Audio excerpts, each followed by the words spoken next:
மக்கள் வணக்கம். உலக தமிழ் அறிவாளிகளே, சித்தர்களின் அருளால் நலமுடன் பல்லாண்டு வாழ்வோம்.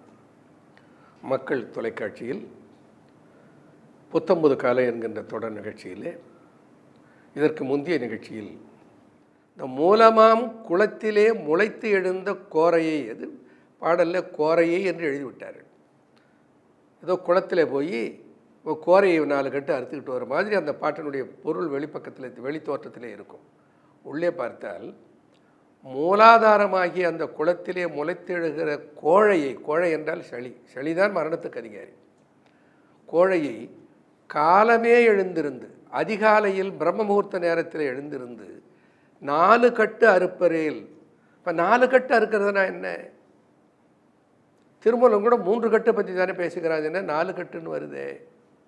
இப்போ 4 கட்டு அறுக்கிறதுனா என்ன? 4 கட்டு 4 கட்டு என்பது கோரை அறுப்பதல்ல, கோழையை அறுப்பதற்கு 4 நிலைகள். என்ன 4 நிலைகள்?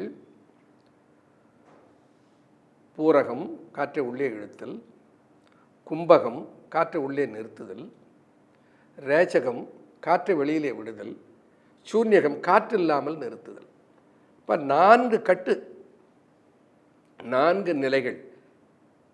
பொதுவாக திருமந்திரத்தில் திருமூலன் சொல்லுகிற போது 3 நிலையை குறிப்பிடுவார். அதை வைத்துக்கொண்டு பலர் பரிகசிப்பார்கள். இந்த திருமந்திரத்தில் 3 நிலையில்தான் சுவாச நிலை சொல்லப்படுகிறது. ஆனால் 4 நிலையிலே இந்த பயிற்சியை பற்றி சொல்லுகிற சிறப்பெல்லாம் எங்களிடத்தில் இருக்கிறது என்றெல்லாம் சிலர் சொல்லுவார்கள். எருதல் பூரகம் ஈரட்டு வாமத்தால் ஆறுதல் கும்பகம் 64 அதில் ஊறுதல் 32 அதில் ரேசகம் மாறுதல் இதன்கண் வஞ்சக மாமே என்று திருமந்திரம் சொல்லும். இப்போது ஏறுதல் பூரகம் ஈரட்டுன்னா 16, ஆறுதல் கும்பகம் 64ன்னா மூச்சை உள்ளே நிறுத்துவது, வெளியிலே விடுவது எவ்வளவு? ஊறுதல் 32 அதில் ரேசகம் 32. அப்போது 16 மாத்திரை உள்ளே இழுத்து 64 மாத்திரை உள்ளே நிறுத்தி 32 மாத்திரை வெளியிலே விடுவது என்று இந்த 3 நிலையிலே தானே திருமந்திரம் சொல்லுகிறது.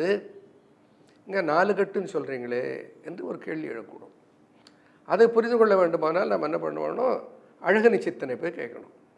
அழகனி சித்தர் சொல்லுவார், 8 புறவியடி 6 காலடியோ, 8 புறவியடி 6 காலடியோ, விட்டாலும் பாரமடி வீதியிலே தான் மறித்து கட்ட கயிறெடுத்து கால் 4 சேர்த்திருக்கி அட்டாங்க தேசமெல்லாம் என் கண்ணம்மா ஆண்டிருந்தால் ஆகாதோ. இதில் 4 கட்டு சொல்கிறார். 8 புறவி, புறவி என்ன குதிரைன்னு ஒரு அர்த்தம். இன்னொன்று இந்த காற்று இருக்கிறது, இந்த காற்றுக்கு இன்னொரு பெயர் புறவின்னு பேர். 8 புறவி. இந்த காற்று இருக்கிறதே அது பிடிப்பதற்கு முடியாத ஒரு புறவி. ஏன் பிடிப்பதற்கு முடியாத பிறவி? மூச்சை இழுத்து கொஞ்சம் நேரம் பிடிக்கலாம், திரும்ப விட்டால் வெளியே போயிடும். வெளியில் போயிடுச்சுன்னா அது எங்கே இருக்குதுன்னு சொல்லி கண்டுபிடித்து பிரித்து ஆராய்ந்து நான் உள்ளே இழுத்த மூச்சு இது, நான் வெளியில் விட்ட மூச்சு இதுன்னு கண்டுபிடிக்க முடியாது. இது 8 புறவியடி, அது 6 காலடியோ, 6 12, 12 நீளம் நீளுவது வெளிமூச்சு. அது 8 புறவி 6 காலடியோ, விட்டாலும் பாரமடி. இந்த மூச்சை விட்டுட்டோன்னா அது பாரமாயிடும். உடலில் மூச்சு இருக்கிற வரைக்கும் அது கணக்காது. சொல்லுவா ஒருத்தனை, பொணங்கணம் கணக்கிறான்னு சொல்லுவான். மூச்சு போயிட்டா, மூச்சு இருக்கிற வரைக்கும் அவனுக்கு அவ்வளோ சுமை இருப்பதில்லை. மூச்சு போயிட்டா அது தானே கணம் வந்து சேர்ந்து விடுகிறது. 8 புறவியடி 6 காலடியோ, விட்டாலும் பாரமடி வீதியிலே தான் மறித்து. வீதி இடகலை பிங்கலை என்கின்ற 2 நாடியின் வழியாக ஓடிக்கொண்டிருக்கிற அந்த காற்றை 8 புறவியடி 6 காலடியோ, விட்டாலும் பாரமடி வீதியிலே தான் மறித்து. அது தானாக ஓடிக்கொண்டிருக்கிற அந்த பாதை இருக்கிறதே, அந்த பாதையில் அதை மறித்து கட்ட கயிறு எடுத்து, அதை கட்டுவதற்குரிய கயிறு கட்ட கயிறு எடுத்து கால் 4 சேர்த்திருக்கி. கால் 4 சேர்த்து இருக்குதல் என்பது என்ன? ஓரக கும்பக ரேசக சூன்யக கால் நான்கும் சேர்த்திருக்கி அட்டாங்க தேசமெல்லாம் என் கண்ணம்மா ஆண்டிருந்தால் ஆகாதோ. அப்போது 4 கட்டு அறுக்கணும். 4 கட்டு இருக்கிறது எப்படி? 4 நிலையிலே அந்த சுவாச மூச்சினை செய்ய வேண்டும். இப்போ காற்றை இழுத்து உள்ளே நிறுத்தி வெளியிலே விட்டு அந்த காற்றில்லா நிலையிலே கொஞ்சம் நேரம் நிறுத்தி திரும்ப உள்ளே எடுக்கிறது இருக்கிறதே, அதற்கு ஒரு கணக்கு இருக்கிறது. பிசக்காமல் அந்த கணக்கை பின்பற்றுவோமே ஆனால் அந்த காற்றை பிடிக்கிற கணக்கை ஏற்றி இறக்கி இரு காலும் பூரிக்கும், ஏற்றி இறக்கி இரு காலும் பூரிக்கும், காற்றை பிடிக்கும் கணக்கு அறிவார் இல்லை, காற்றை பிடிக்கும் கணக்கு அறிவாளர்க்கு கூற்றை உதைக்கும் குறி இதுவாமே. கூற்றை உதைப்பதற்கு ஒரு குறி இருக்கிறது. அது என்ன கூற்று? யமனை உதைத்தல். என்னன்னா காலால் உதைத்தல்னு அர்த்தம்.